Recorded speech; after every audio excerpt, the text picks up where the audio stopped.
Soyez tous et toutes les bienvenus sur Space News. Je suis Tim de Space News. Nous sommes le dimanche 10 novembre 2024, il est 17 heures et j'ouvre la 45e visioconférence de la série Les Galactiques 2024 qui ont lieu tous les dimanches à la même heure sur Zoom. Toutes les informations que je présente sont exclusivement de sources extraterrestres, notamment de mon mentor et principal contact Zen, à l'écrit et en audio depuis le début de l'année 2016. Il ne s'agit pas de canalisation ni de télépathie, mais de conversation noir sur blanc, ainsi qu'à l'oral, que j'ai enregistré grâce à des technologies de communication. Pour preuve, vous pouvez entendre la voix de Zen dans ma vidéo sur YouTube numéro 2023-115 et trouver d'autres informations dans mes 4 livres, notamment dans Premier Contact. Tout comme nous le sommes, les peuples qui habitent sur d'autres planètes sont organisés en différentes civilisations et sociétés. Ce soir, nous allons découvrir les designs, la construction et les matériaux, ainsi que l'agencement intérieur et extérieur des habitations sur la planète de mon contact Zen. Comment les stellaires vivent-ils? Dans quel type de maison? La réponse à ces questions va dépendre de la lignée extraterrestre. Certaines sont humanoïdes, d'autres sont amphibiennes, d'autres félines et d'autres encore exomorphes.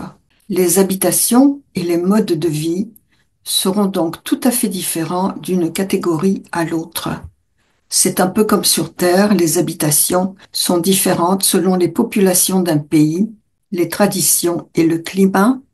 Les peuples qui vivent dans des températures extrêmes, froides ou chaudes, ne développent pas le même type d'habitat qu'ils vivent en France, en Afrique, en Chine ou en Sibérie. Il en va de même pour les différentes populations extraterrestres. Zen fait partie des lignées des humanoïdes célestes, c'est-à-dire des populations qui nous ressemblent vraiment beaucoup. Nous allons commencer avec un exemple concret. Imaginons qu'un groupe de gens veut construire une communauté sur la planète de Zen. C'est d'ailleurs un très bon exemple pour les communautés et les écolieux qui veulent s'organiser et construire des habitats ici sur Terre, mais il y a quelques différences quand même. Il faut avant tout préciser 3 choses. Il n'y a pas de système monétaire ni de système de troc. Les fondations d'une société extraterrestre font que les membres de la communauté ont une mentalité holistique qui fait que l'ensemble répond à des concepts plus expansés. Comme la mentalité des gens est holistique, elle tient compte de valeurs comme la spiritualité, la conscience, l'autonomie, le respect total des autres, un haut niveau d'éthique, le sens de vivre dans un ensemble communautaire non binaire et unifié. La première chose que fera le groupe est de se constituer en conseil de niveau. Ceux qui veulent y participer le disent simplement. Les gens qui veulent faire partie de la communauté et qui commencent à y vivre, en général, sont les membres du conseil. Dans certaines communautés sur la planète de Zen, il n'y a pas de police. Il n'y a que ce qui est comparable ici sur Terre aux services de secours, d'urgence, ou des pompiers polyvalents qui savent à peu près tout faire. Ces services s'appellent SAR, S-A-R, Search and Rescue, recherche et sauvetage. Dans l'espace et depuis Viera, c'est ce que Zen faisait, les règles communautaires ne sont pas imposées. Chacun sait ce qui est bon pour la communauté. Lorsque de nombreuses idées diffèrent et un débat doit avoir lieu, l'ensemble du conseil va débattre jusqu'à ce qu'un accord soit trouvé. La télépathie naturelle, chez les extraterrestres, fait que chacun a accès aux idées des autres et il y a beaucoup d'empathie. Si quelqu'un veut jouer au rebelle, il n'est d'accord avec rien du tout, et veut tout faire à son goût, il n'y a pas de problème non plus, tant que le comportement de la personne ne fait pas de mal aux autres, aux animaux, et ne va pas à l'encontre des droits de tiers. Ils peuvent donc choisir un terrain à leur convenance, puisque la terre n'appartient à personne, et ils peuvent s'installer comme ils le veulent, où ils le veulent, et vivre comme ils l'entendent. Aucun reproche ne leur sera fait, et ils ne seront pas exclus de la société. Pour les gens qui aiment la solitude et préfèrent vivre seuls, il n'y a aucun problème non plus, et ils ne seront pas considérés comme des losers ou des parasites. Chacun est pleinement maître de sa destinée et de sa manière de vivre. Ils peuvent vivre comme ils l'entendent et faire ce qu'ils préfèrent. Cela apportera quelque chose à la communauté de toute façon. Sur la planète de Zen, il n'y a que 10 grandes villes sur toute la planète. La plus grande ville abrite 700 000 habitants. Cela signifie que les villes ont de nombreux endroits entre les bâtiments qui sont loin les uns des autres, où la nature est encore sauvage et de nombreux espaces sont ouverts. C'est là que se situent les bâtiments pour les arts, la musique, les académies de l'espace, les musées et les grands centres de la vie sociale. Cette ville abritera également les plus grands complexes industriels, des usines de production qui sont toutes souterraines. Ces ensembles sont 100% écologiques et n'utilisent que de l'énergie libre du point zéro. Une partie de la production se situe en surface et les zones sont dédiées à la fabrication, notamment de vaisseaux spatiaux individuels ou d'immenses vaisseaux mers de plusieurs kilomètres de long qui sont mis ensuite en orbite. Et les gens y participent tout simplement parce qu'ils adorent ça. Une personne va par exemple consacrer toutes ses journées pendant 10 ans à participer à la construction de tels vaisseaux. Les stellaires ne considèrent pas leur travail comme une obligation vis-à-vis de la société, ni pour gagner de l'argent puisqu'il n'existe aucun système monétaire. Ils sont simplement créatifs et ils considèrent leur travail comme de l'art. De ce fait, en se faisant plaisir, ils aident simultanément toute la société. Dans cette grande ville de 700 000 habitants qui se situe au bord de l'eau, il y a un grand complexe de spatioports avec des installations pour accueillir et amarrer de grands vaisseaux spatiaux de plusieurs kilomètres de long, les construire ou les réparer. Mais c'est aussi un endroit où les habitants peuvent aller et venir entre différentes planètes ou alors monter à bord d'un shuttle ou d'un cargo à destination de Viera ou l'un des grands vaisseaux mers qui sont tout autour de Viera. Beaucoup de petites communautés sont séparées par plusieurs centaines de kilomètres, voire des milliers de kilomètres, parce qu'il y a très peu d'habitants. Cela s'explique par le fait que les transports publics sont disponibles partout et que les villes sont situées dans des endroits où elles ont un impact minimal sur la nature. C'est donc le facteur principal qui détermine l'emplacement d'une communauté en construction. Les communautés sont reliées entre elles par des trains maglev. Maglev veut dire lévitation magnétique. C'est un type de train qui utilise des forces magnétiques pour se déplacer sans contact avec les rails. Ils utilisent la lévitation magnétique avec des aimants puissants pour léviter au-dessus des rails, éliminant ainsi le frottement mécanique. Et la propulsion est également assurée par des forces magnétiques permettant au train d'atteindre des vitesses très élevées. Les avantages sont la vitesse évidemment, c'est silencieux et confortable parce que l'absence de contact avec les rails réduit le bruit et les vibrations. C'est aussi une efficacité énergétique parce qu'il y a moins de friction et ça signifie une consommation d'énergie plus efficace. Les trains sont surélevés pour ne pas déranger la faune.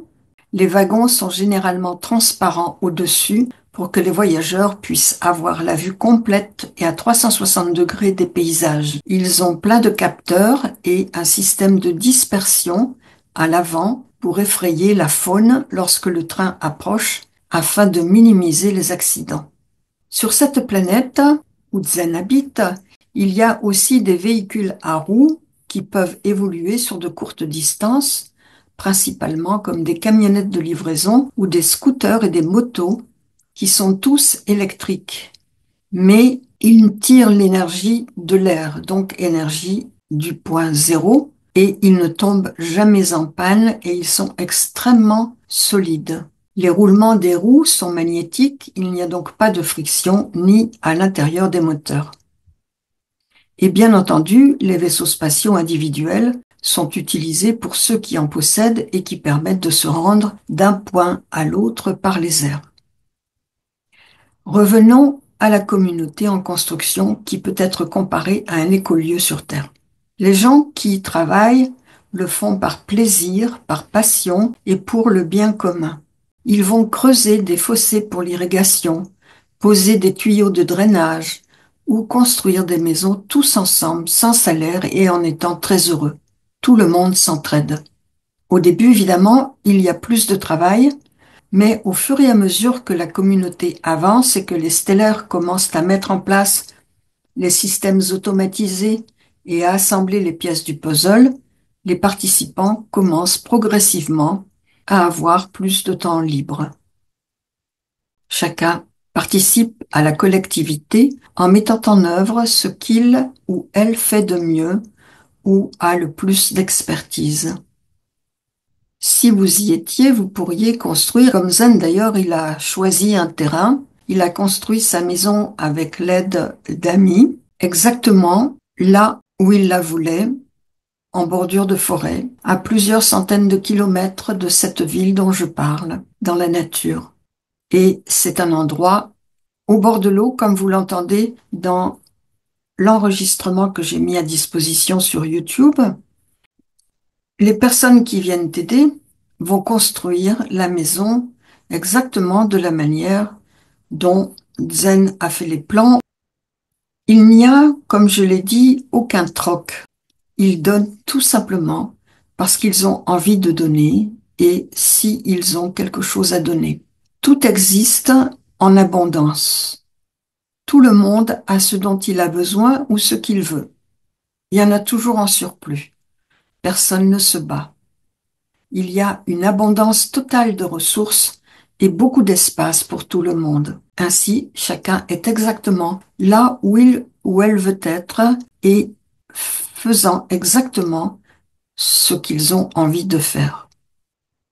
Certaines tâches que personne ne veut faire, comme par exemple sortir les poubelles, sont faites par des robots. C'est la même chose pour la distribution des biens et des services. Les fermes, dont beaucoup sont automatisées, distribuent les vivres de cette manière, sans rien en échange. Mais la plupart sont encore des fermes à l'ancienne.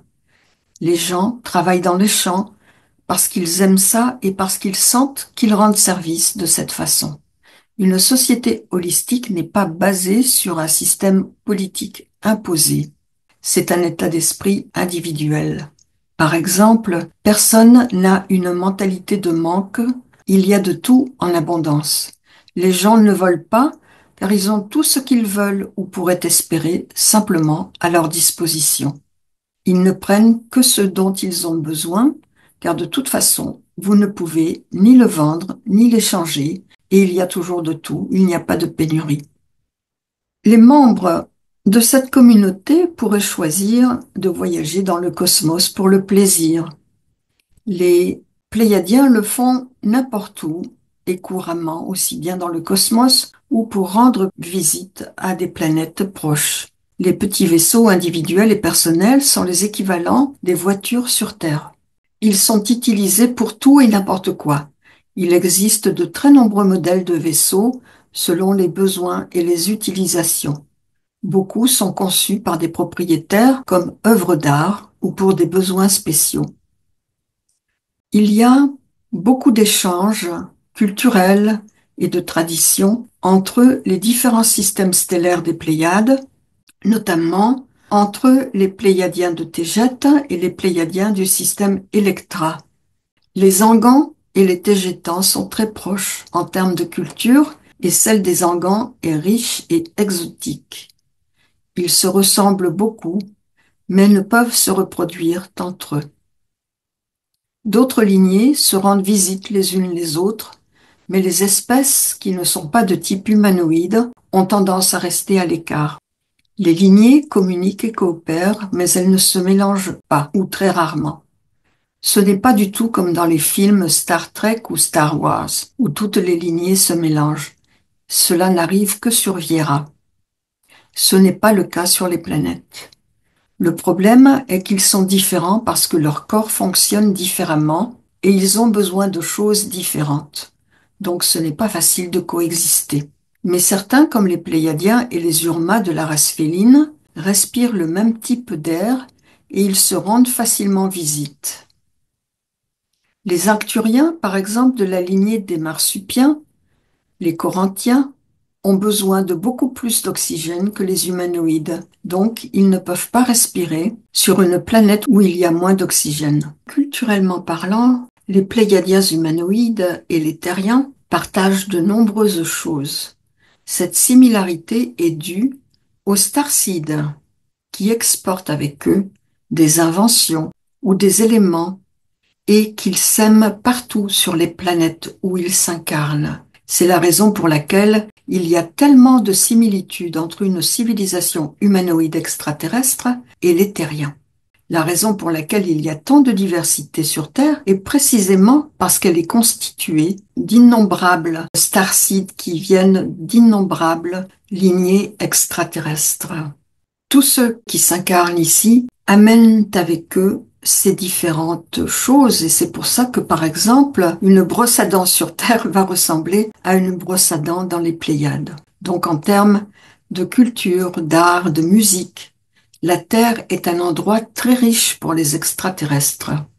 Et puis les choses qui sont en commun sont des choses toutes bêtes, par exemple comme des vis, un modèle de brosse à dents manuel ou électrique, de petits instruments médicaux, ou le son et la lumière comme système de guérison qui sont en train d'être développés par des tas de starcides actuellement sur Terre et qui sont basés sur les fréquences. Mais en général, les civilisations avancées ont tendance à revenir à l'art et à tout ce qui est fait main, le tout combiné chaque fois que nécessaire avec une technologie de pointe. Cela signifie que même s'il est très facile de reproduire tout ce que vous voulez, les civilisations à ce niveau, qui peuvent effectivement créer de la matière à partir de l'énergie, et non pas l'inverse, reviendront à la recherche de la beauté et d'une chaise faite à la main. Ce n'est pas un retour en arrière, car la technologie, si elle n'est pas mise au service des peuples, deviendra leur maître. Mais il est possible de coexister avec une intelligence artificielle ultra avancée, car elle ne reflètera que la mentalité de ses créateurs.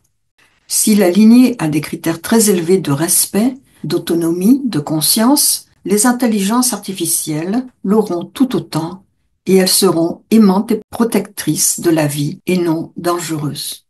C'est quelque chose qui est très difficile à comprendre ou à accepter pour les terriens.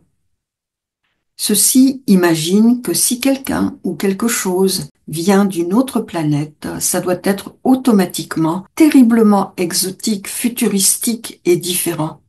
Et des choses aussi ordinaires qu'une brosse à dents, ça les dépasse. C'est vrai en partie. Mais il existe dans l'espace des instruments de musique qui sont pratiquement identiques à ceux de la Terre. Le piano et le violon, par exemple. Et vous ne trouverez pas de piano dans la société arcturienne des Corinthiens parce qu'ils n'ont que 3 doigts à chaque main. Mais vous trouverez des pianos dans les sociétés humanoïdes qui ont 10 doigts. Donc toutes ces inventions ne sont pas uniques à la Terre ou à n'importe quel endroit du cosmos. Elles sont partagées et elles ont eu d'innombrables éons de temps pour être transportées d'une planète à une autre ou dans des vaisseaux spatiaux.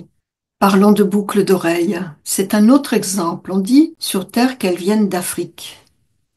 Que les boucles d'oreilles ont été inventées en Afrique, mais pourquoi?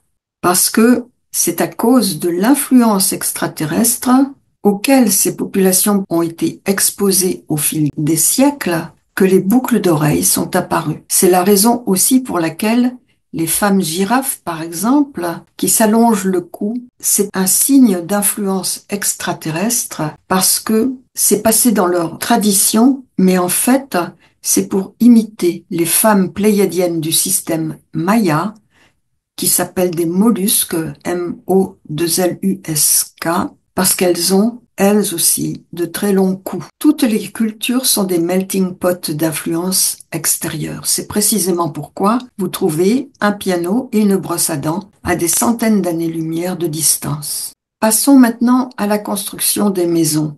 Toutes les maisons sur la planète de Zen sont très grandes, vraiment très grandes, et de forme arrondie. Elles sont construites essentiellement avec du bois, mais il y en a aussi qui sont faites avec de la pierre liquide qui est fondue et moulée dans des moules holographiques. Ce n'est qu'à l'intérieur d'un vaisseau spatial que les pièces ou les zones qui le composent prennent des formes plus carrées ou rectangulaires en raison de la logistique. Sur la planète, les maisons sont si grandes qu'elles ont plusieurs niveaux et des jardins intérieurs avec des cascades. Vous avez besoin d'une cascade pour purifier l'air et pour l'ioniser. Et vous passez d'une zone à une autre dans la maison par de petits ponts avec de l'eau courante pour vous rendre dans les autres pièces ou à la cuisine. L'eau coule toujours depuis de petits ruisseaux qui sont captés depuis l'extérieur et qui traversent la maison. Dans la salle de bain, il y a une petite piscine dans laquelle vous pouvez vous baigner. L'eau n'appartient à personne, elle a sa propre conscience et elle n'est pas censée être gardée prisonnière. Donc, il n'y a pas d'eau du robinet et pas de produits chimiques. Il y a différentes pièces dans une maison, comme plusieurs très grandes chambres, un salon, une salle à manger, une cuisine, une salle de bain, un studio de musique ou d'art créatif, un atelier de construction pour faire du bricolage ou ses propres créations. Dans la cuisine, il y a tout ce qu'il y a dans une cuisine terrienne. Coin repas, table, chaise, lave-vaisselle, assiette, couteau. Les fourchettes sont différentes. C'est un assemblage de 3 baguettes chinoises courtes qui sont assemblées d'un côté par un petit ressort qui les maintient ensemble et chaque pointe de baguette est terminée par un petit croc, ce qui permet de bien saisir la nourriture. Dans la salle de bain, il y a un séchoir artificiel automatique avec une intelligence artificielle que vous pouvez programmer pour qu'il vous coiffe avec des boucles ou des cheveux lisses, et cela de A à Z sans que vous n'ayez besoin de tenir le séchoir. Tous les objets qui composent la maison, chaises, tables, vaisselle, sont amenés avec votre propre vaisseau spatial individuel ou livrés par un cargo aérien si c'est trop volumineux depuis un centre de stockage.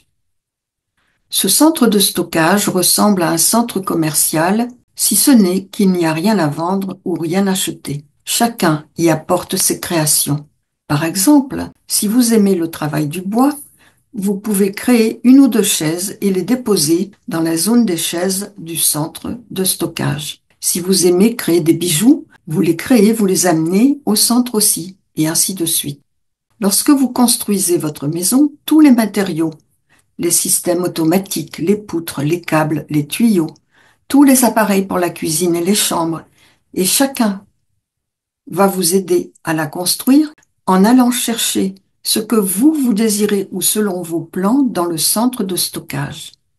Tout est amené sur le lieu de construction. Donc une fois la maison construite, tous les objets sont amenés et disposés par tout le monde, toutes les personnes qui viennent t'aider, jusqu'à ce que la maison soit terminée, que vous soyez installés et qu'il y ait une fête pour célébrer la fin de la construction de cette maison. Avec ce système, lorsque vous voulez voyager, par exemple, comment est-ce que ça se passe puisqu'il n'y a pas d'argent et il n'y a pas de troc? Il suffit que vous fassiez une réservation dans une maison d'hôte parce que des gens sont intéressés par gérer des maisons d'hôtes, de les construire avec leurs amis, ils les aménagent et après ils les mettent à la disposition du public qui veut venir pour passer un moment. Vous pouvez réserver autant de jours que vous le souhaitez et autant de nuits et vous pouvez rester autant de temps que vous voulez. Vous n'avez rien à payer ni rien à donner en compensation. Ce n'est pas un système de troc ni un système compensatoire. L'hôte va vous recevoir, pourvoir à vos besoins, vous nourrir, vous accompagner lors des visites pour vous faire découvrir le coin à pied ou en vaisseau et vous n'aurez rien à donner en contrepartie. Vous n'avez aucune obligation. Puis vous rentrez chez vous.